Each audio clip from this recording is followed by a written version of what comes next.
Welcome to LinkedUp, Breaking Boundaries in Education, a podcast that focuses on what is happening in education today, connecting everyone to the movers and shakers that are breaking boundaries in the education arena. Hello, this is Jamie Zeppino from LinkedUp Breaking Boundaries, and we have some special guests today. Jerry, it's funny because not often do you get to do podcasts with someone else, but this past summer, this is like your third time, I think, and this one is someone very near and dear to you. It certainly is. So this is my daughter, Hanna. And Hanna Kemble, she is a school counselor, and joining her today is Mallory Jacobs, who is a very good friend and colleague of both of us. The thing I want to say about these two young ladies is that they are both recognized and award-winning school counselors. They lead the state of Kansas in counseling, and they recently went to the National Counseling Convention in Las Vegas. They told me what happened in Vegas had to stay in Vegas, but we're going to try to get some nuggets out of them. Yeah, not today. That can't happen Not today. today. No, we're going to have to squeeze it out of you because we really want to know, SEL has always been important, but it hasn't been at the forefront like it is now. And so we want to know what happened at that conference. Give us those tips. And then also the tips that you have yourselves to share with SEL so that, teachers, parents, teachers, school administrators, we all can be on the same page and make sure that we are giving it the importance that it needs to have. Just because we focus so much on the students and making sure that they're okay, but I don't think the adults all have had the experience or have all of those tips and ideas to help themselves, kind of like you do on the airplane, put the mask on yourself first to help their student or their child. So I'm anxious to hear what these ladies will share with us today. So we will go ahead and get started. Mallory, you want to start telling us a little bit about the conference and kind of what you saw happening there? Absolutely. Well, first of all, thank you so much for having us today. This is quite the treat. So thank you so much. My name is Mallory Jacobs, and I'm an elementary school counselor in Topeka, Kansas. And I'm also the lead elementary school counselor in my district. And then I also serve with Hanna on our Kansas School Counseling Association board. I have been member chair, and this year I have been president, and I will soon step into past president. But I'm still going to work with Hanna on several different things because elementary is where it's at, and we always love a good theme. So we had the chance to go to Vegas to go to the ASCA conference. So you will hear us saying ASCA a lot, and that is the American School Counseling Association. And every year they put on a national conference, and this past year has been so cool because they had it in person and then online as well. And we had the chance to go in person. And I think the thing that I brought back the most is it's all about relationships, not only with our school and our faculty and our kids, but with each other. Where else can you meet over 6,000 school counselors and share ideas, connect? It is so wonderful. It's so funny you said that because we have an anniversary podcast coming up. Jerry and I will have been doing this for an entire year, and we've been really reflecting a lot on what we've learned from all of our guests. And that is one dominant theme is put everything else aside. You need to build relationships with your students, with your colleagues, with administration, with everyone. I mean, it really is the foundation for everything, isn't it? Mm-hmm. Yes. As a former principal, I used to say to my staff, we all have a character education program in our schools, and it's based on how the adults treat each other, because we are the role models in the building, and how we treat each other, those kids are watching all the time. So Hanna, what did you take away from the convention? So I think my biggest takeaway was all about groups. I love doing groups as a school counselor. It's definitely one of my favorite things. And we learned about so many groups that you can do in 15 minutes or less. That blew my mind, because whenever I think of a group, I think, okay, we definitely need 30 solid minutes. But when they said 15 minutes or less, and some of them kids can do on their own, I was like, sign me up. A couple of those, and they all focus on SEL and academics, or both together. One was, they talked about students who were struggling academically, but also social and emotionally. And what they would do was they would pair up, let's say, a fifth grader who is struggling in both areas with a third grader who is struggling with both areas. And they would be partners for the whole semester. And so they would watch their test scores rise, because what these kids were doing was they were playing games, but they're academic related games. So they would play a game with sight words, or they would play math games. They all had to be games that were not on the computer, and they actually had to do the game together. So you're learning skills from, learning how to play fair, but you're also working on those skills. They said, the ladies that had introduced this to us said that, at first teachers were like, well, Billy, he struggles academically and social emotionally. I don't really feel comfortable letting him, hang out with a third grader. I feel like this could go south real quick.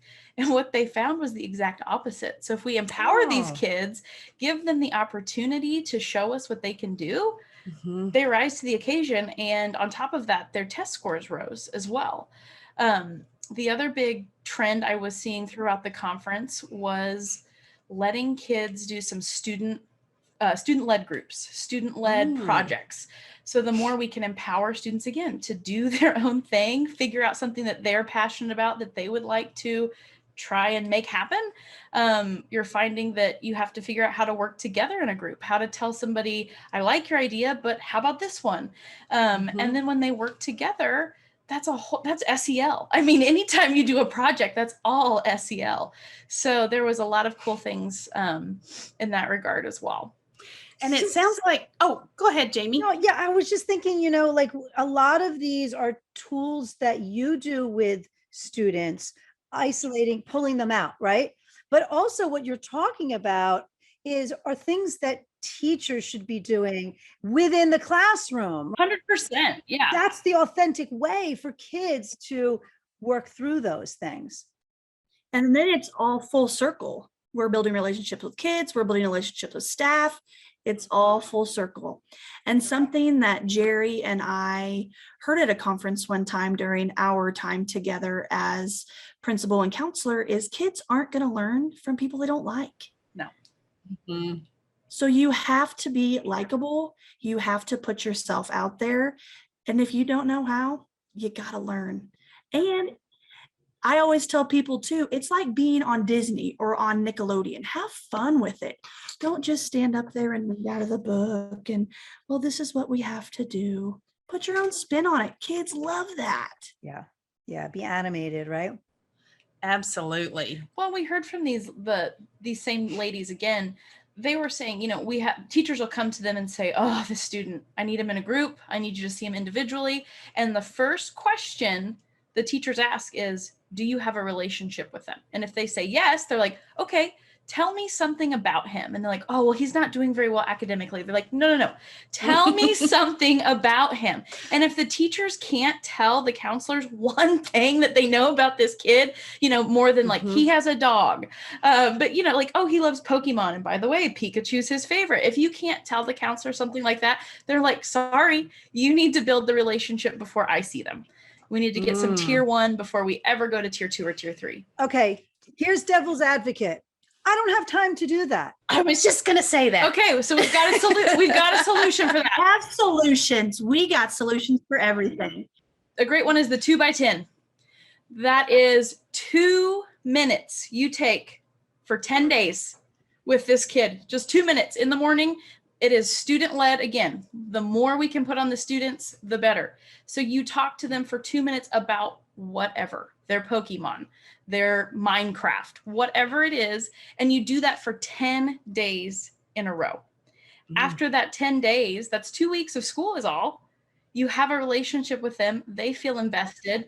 They feel like, oh my gosh, you actually remembered this, this, and this, instead of, I think so many times kids don't feel heard. They don't feel listened to. Mhm. As adults, we lecture, we talk too much, and we don't listen enough. And kids, that's all they want, is somebody to listen. So after that 10 days, you will find you're going to have a really good connection with this kid. You're going to know more about them. You might even find out why they're being disruptive. They might open up about stuff going on at home, or just problems that they're having. So if you take the time to get to know them, you're going to find out you have more in common than you do differences. And you know what? And it makes you feel better as a teacher, being able to build those relationships. I mean, just like you said, the 2 minutes, it could be at the end of a guided reading session, right? It doesn't have to be something, it could be really just authentically built into what they're doing. I can see it work so easily. And once they're able to build those relationships, hey, you never know, you could be, if you do this in the beginning of the year with every kid, think about the number of possible behavior problems that you've just eliminated by building these relationships, because kids know you care. You're not just building these relationships with them from your perspective, but they're learning about you too. And they know that you care. And it makes all the difference in the world for them to know, there's something more at stake when they have that's this connection with you. If you have this big gap between you and your kids, they're leveraging that, and they know that, and they just don't care, right? There's no care involved, and they can then instead just kind of act, goof off, do whatever. But now when they know that there's this little tiny connection that was so simple to build as you described, they hesitate to do that goof off, right? They care more. There's care all around, full circle, as you said, for sure. Absolutely. Love it. Well, and not only are you building relationships with that child, but then that child is building relationships with their class. And then you have your little family started. We spend most of the day with these kids. And so, yes, they are our kids. I don't have biological children, but everybody says, how many kids do you say and have? And I say, I have 500 because they're all our kids. We take care of them. And I always tell the teachers too, like what Hanna said, you have to start that, because yes, we are here to support you and help you, but you are Beyonce. We are your backup dancers. So this is all you, baby. This is your stage. So if we can feed them with that and teach them that, how great would that be to start your year off like that? Absolutely. Absolutely. And another thing, I know that lunchtime for teachers is a sacred time, and I do want everyone to always practice self-care, take care of yourself first. But when I have a problem with a student, the first thing I do is say, can we do lunch? And then guess what? Next time they come to class, they're like, we had lunch together. It was so fun. Can we do it again? And they're not a problem anymore. So if you just do a little bit to make them feel special, and you don't have to do a whole lunch period with them. You can do the 2x10. You can get to know them in other ways. But kids, again, they just want to feel heard. They want to feel special. And if you can do that one day, one lunch of my whole year, not a big deal. One time I heard from a mentor that told me the easiest way to do that, if you don't know what to do, is to just say to the student, Joey, I noticed. Those are the two words. I noticed you wear a Chiefs jersey a lot. You must like the Chiefs. And just for them to be noticed is what starts it. So if you don't know where to start, I always found that was a great one to get started with. Yes. Had to share a tip and trick, because I know you ladies have a lot. Well, it is often about the language, right? It is often about the language. Absolutely. Yes. What were some of the trends that you saw at the conference? What were the big topics that everybody's talking about? We heard a lot about LGBTQ plus. We heard a lot about equity, and we also heard a lot about online. There's some schools that are staying online, or some counselors that are transitioning to an online school only. And how great is that? They are focusing on something that's really working for them, and a lot of talk about that. And hopefully we don't have to go back to that if you are in person, but The great news is if we do, we'll be prepared. So we heard a lot about that and a lot of different ideas to do lessons online and groups online, individual if you have to. Yes, we have talked, Jamie and I have talked a lot about the LGBTQ, and some states are having a curriculum. What were they saying about LGBTQ and counselors? What were they suggesting? You have groups, affinity groups, or? At the elementary level, it is a little bit different because you don't always have as many students out. They may already know, but they're not necessarily, they haven't come out. A lot of what they told us a lot of was connect with GLSEN. Connect with them, ask them, they will help you. That's why they're here. And I think I did that this year, and that was a huge help to me because there were a lot of questions I had and I didn't know the answer, and they were just there to help me every step of the way. Big things though are to use the pronouns that kids ask you to do, use the name they want to be called. Very simple steps. And this isn't, I just don't think that's very hard. So those were easy steps, and just being a cheerleader for them and a listening ear. A lot of our job as school counselors is doing those things. We are everybody's cheerleader, especially students in tough positions. So sometimes they don't even want you to talk. They just want somebody to listen to them. And like Hanna said, feel heard, feel seen, feel important. And I think too that you could do all of those things that Hanna said, but also just be that safe haven. If you're feeling not safe, if you are feeling like you see something that isn't okay with you, come and talk to me about it. Let's figure this out together.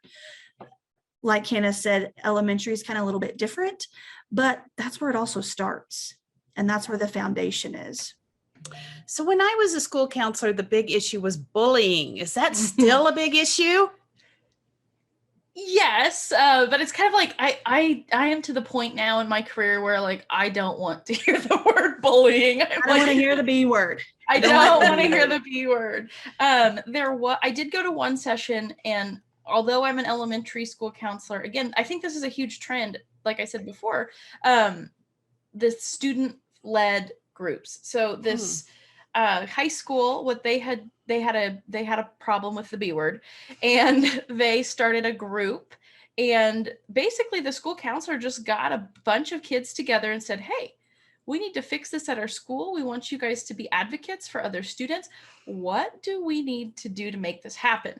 What would you want to do? And so they kind of put their heads together, and what they found was that there is a shift in typically, as like, especially for elementary kids, we are like, tell them no, stand up, say leave me alone, all this stuff. Right. Well, what they found at the high school level was kids are more empowered to get you out of that situation. They're not going to say, hey, Joe, knock it off, or like leave them alone. You're more likely to say, hey, John, why don't you come over here and check out this thing in my locker? So that's what they're more comfortable doing, which is they set a shift for them at the high school level, and also for me at the elementary. I think elementary kids are more like, I can do this, because they feel like little superheroes. But I thought that was a cool thing that the high school had done, just a whole a group on it, and then it spread throughout the district. So it caught on at the middle school and at the elementary level, and so it was something that their whole district was really passionate about, to stop bullying and make sure that kids were advocating for kids. And are they empowering kids to solve their own problems? Did they talk about that as well? Any kind of groups? Yeah. So at back to our cool little 15-minute groups, this is kind of the same. It's more front loading, but they talked about going back to peer mediation. I remember when I was in elementary and middle school, I was a peer mediator, and now I'm a counselor. That's kind of fitting, right? Where it all starts. But they said that, you obviously have to train your kids, front load, but then to solve some of these other kids' problems and help them solve problems, it takes 12 minutes. That was their average time. So you're going to pull two kids out of class for 12 minutes to help them solve other kids' problems. So cool. Let me ask you a question. Why did peer mediation go away? I don't know. Yeah. I've kind of wondered that too, because I know I really enjoyed being a peer mediator. You feel like you're really doing something. You feel kind of proud of yourself as a kid. It's a great way to build confidence in students. And it's also a great way to help you solve real world problems. You're solving real problems at your school for kids. And I don't know why it went away, but it seems like it's kind of making a comeback. Same with like the restorative practices and circles. And I saw a lot of that at the conference too. So things that we had done maybe when I was in middle school, elementary school, they're kind of coming back. It's kind of like fashion. It all comes back. Yeah. Yeah, I don't see any reason for it to have gone away because it's such a great way to, like you said, authentically get kids to talk about what the problems actually are, having kids involved in these leadership roles to help guide and facilitate that conversation. I mean, this is real world stuff, right? So I think it all makes sense. Something else that seems to have faded away, and I'm actually trying to write a book to bring it back because I never let it go away, is cooperative learning. It's a way embedded in the classroom authentically to get kids to work in teams, not letting anyone's idea be, a bad idea, but everyone having the opportunity to say what's on their mind and share their ideas and then work collaboratively to get something done. Isn't that what we want our kids to be as they are adults? Isn't that what we are lacking in our society now, right?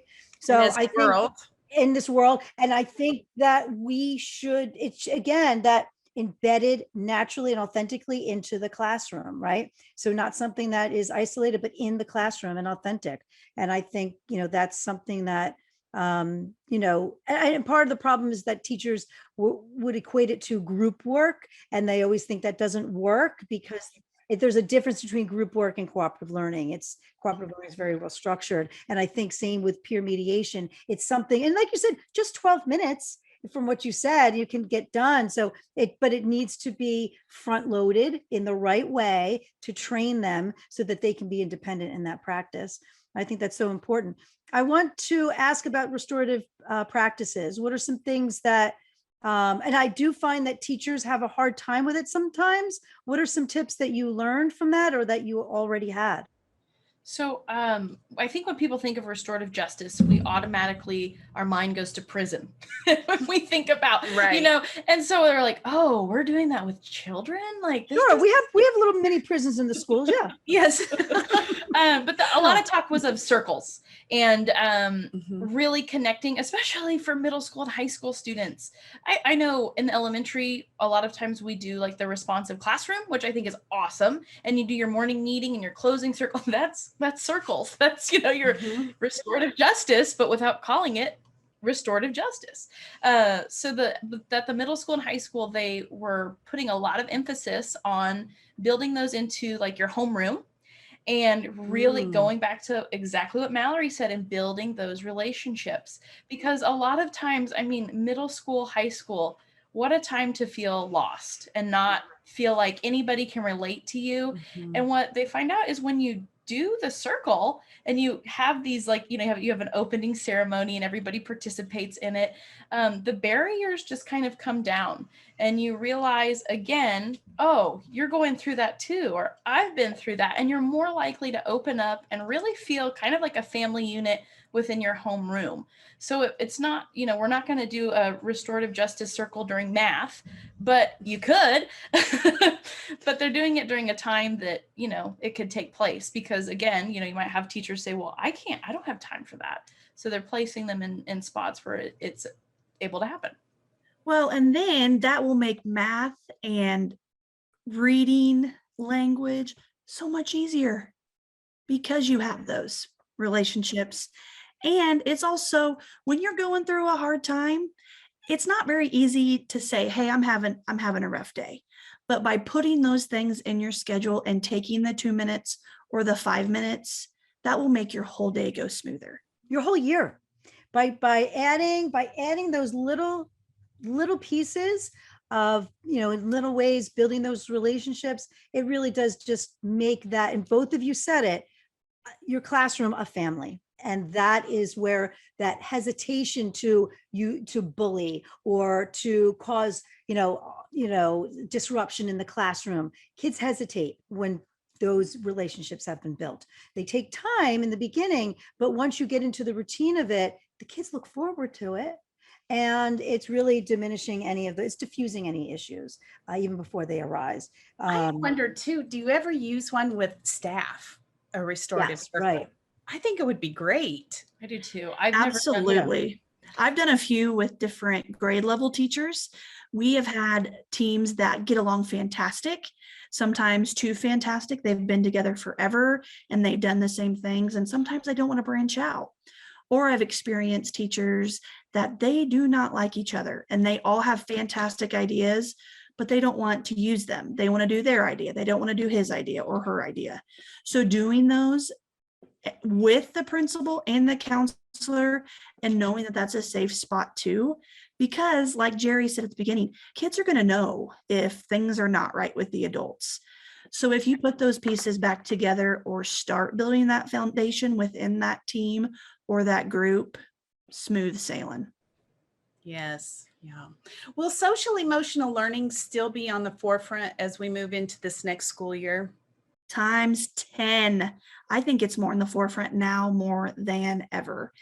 And some school districts have their own curriculum, like Second Step or one of those.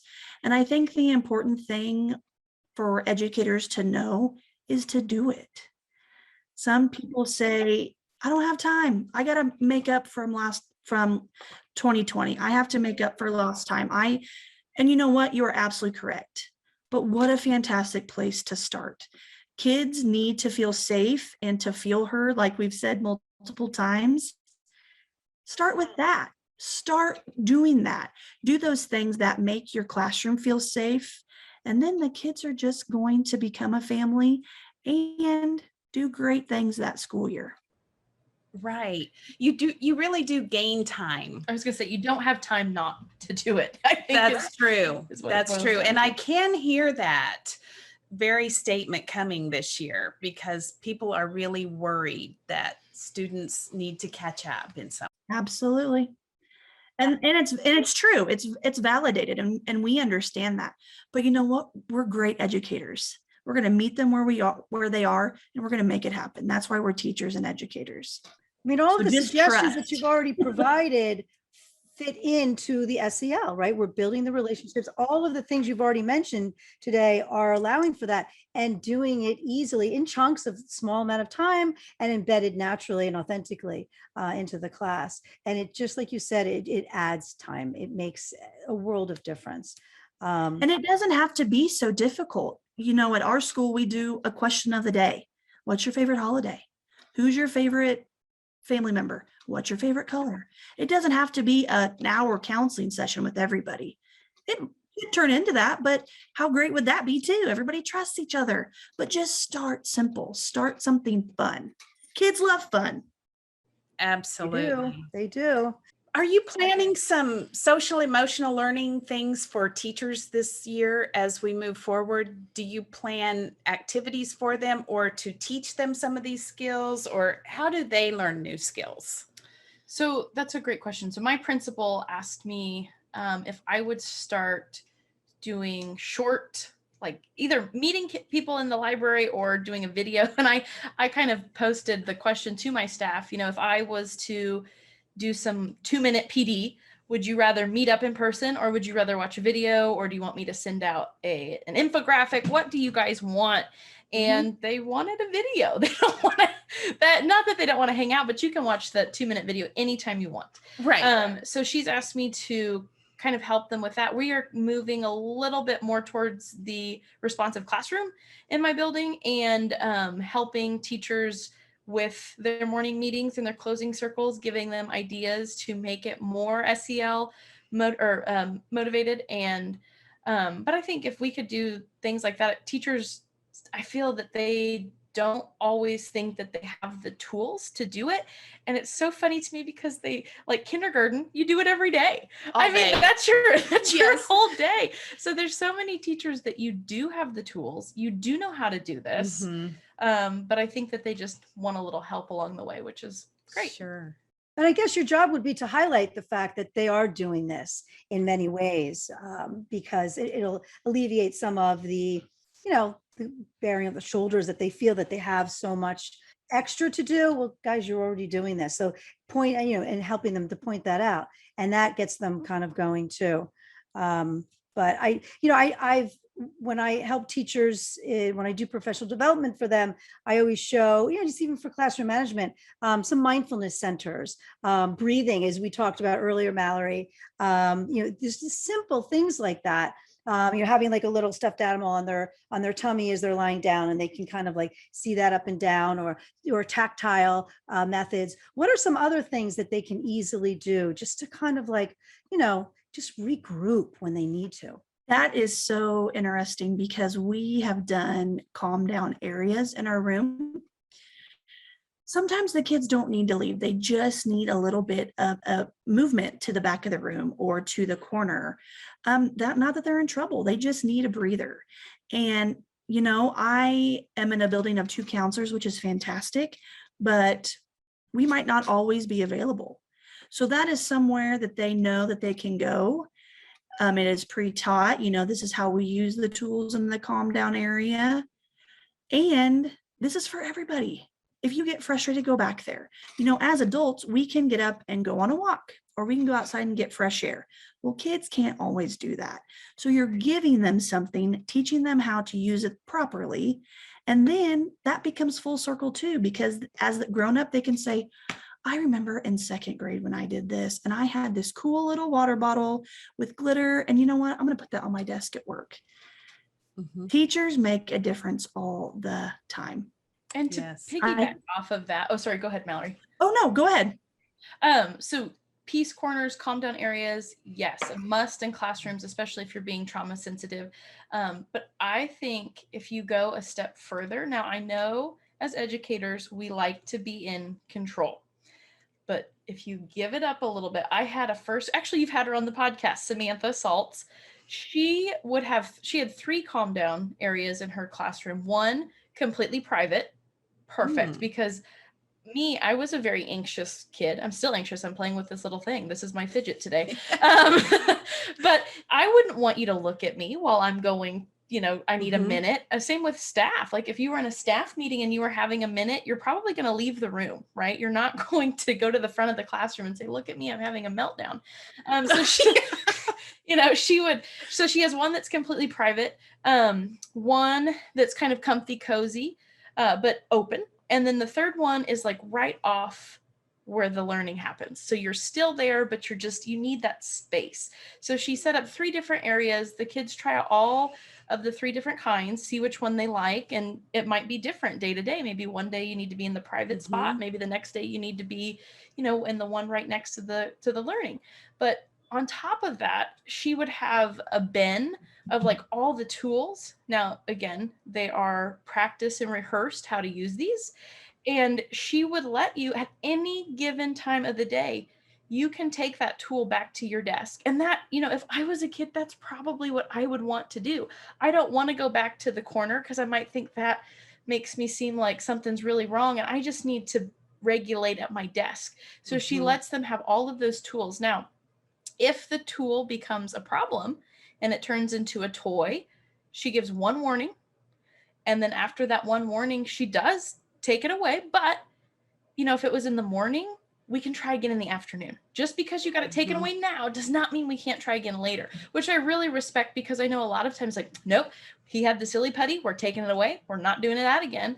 And I think if you just let them have the autonomy to say, hey, I need some help and I'm going to go do it myself and sit quietly at my desk with this putty or stress ball or whatever, and they know the rules and the expectations, I think that is the best thing you could do.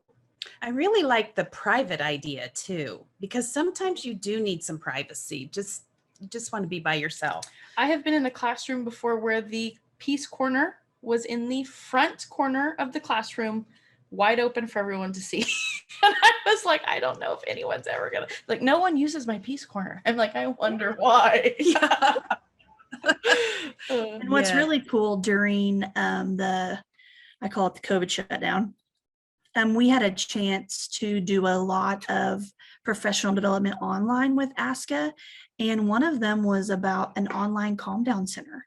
You don't necessarily have to have it in person. It can be online. And most of our kiddos are 1-to-1. And so they can do calm down things online without having to leave the room or having to even leave their seat. You mean like a Calm app, like something like that, or like a breakout room? Both. Oh.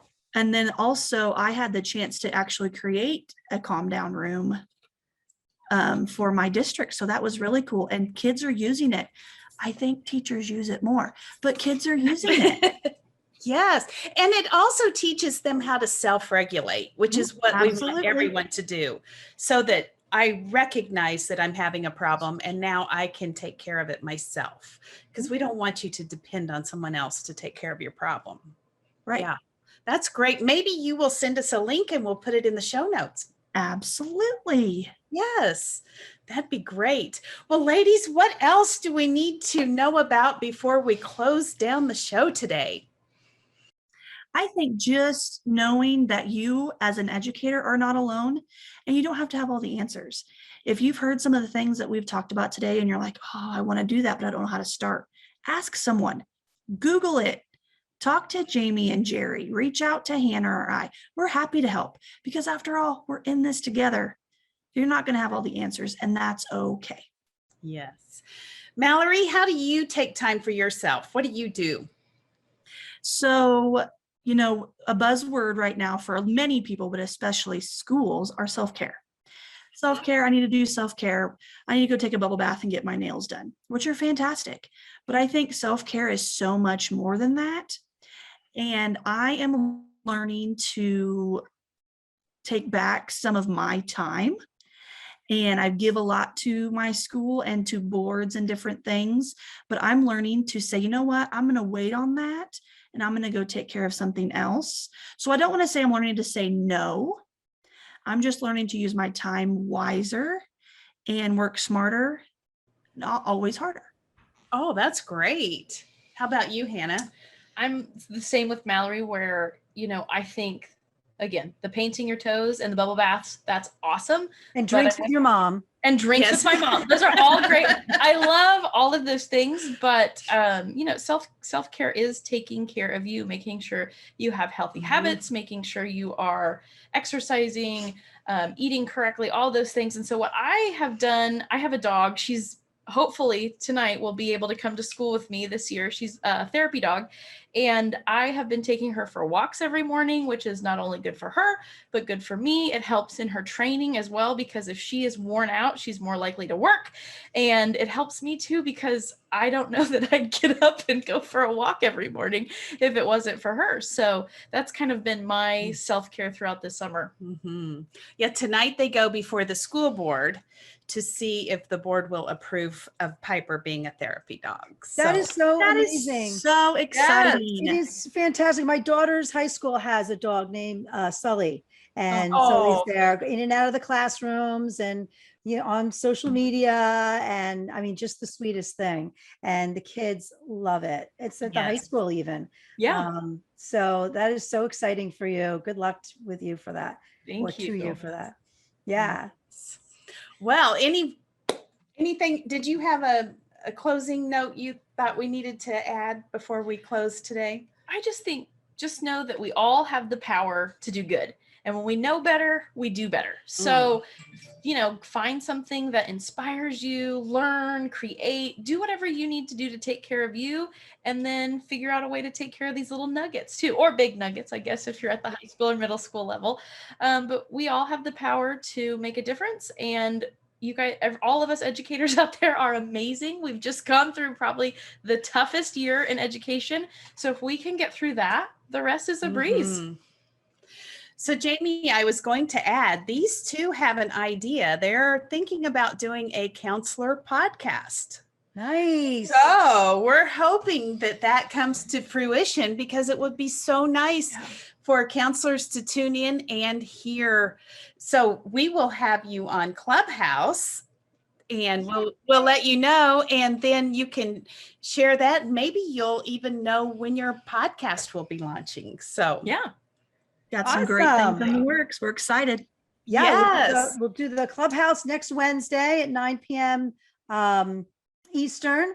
So that's 8 p.m. for you guys Central. So we'll do that, and we'll continue this conversation live. And then also remember, we talked about in the beginning some of the theme. Mallory was talking about some of the themes that we happen to have experience on our podcast, and Jerry and I have broken them down, and they are in choice boards. So check them out, choose 3, and you will get 0.5 CEU credits. So if you're checking us out and hanging out with us anyway, you may as well get credit for it. So we'll have the link for you to access those. So check them out and have fun and get credit while you're enjoying our podcast. And we love offering teachers free things. So free credit is great. And we hope that you share the word, because I think it'll be really powerful, because we have such great guests, just like these 2 ladies. Just like these 2. So subscribe and like, and you will always be in the know. Oh, thank you both so much. Thank you for having us. Yeah. Good luck, educators. Thank you for listening. And if you would like to stay linked up, be sure to follow us on Apple and Spotify, and subscribe to us on YouTube.